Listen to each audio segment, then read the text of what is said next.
Antisipasi jebolnya jembatan Tukat Unda akibat terjangan lahar dingin, bronjong atau penahan tiang jembatan dibuat.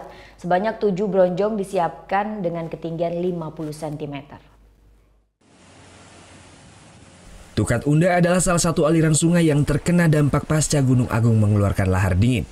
Untuk mencegah terjangan lahar dingin, Kamis siang Kementerian Pekerjaan Umum membuat bronjong atau penahan tiang jembatan.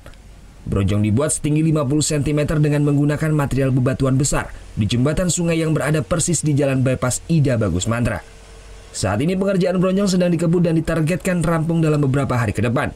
Selain untuk menahan lahar dingin, bronjong nantinya juga diperuntukkan untuk menahan lahar panas jika sewaktu-waktu Gunung Agung erupsi dengan skala besar.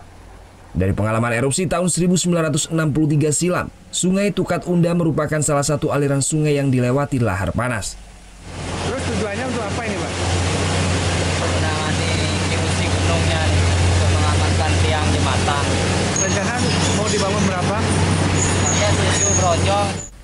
Hingga Kamis sore Gunung Agung masih mengeluarkan lahar dingin yang melewati beberapa aliran sungai di Kabupaten Karangasem dan Kelungkung. Tim Liputan melaporkan untuk NET.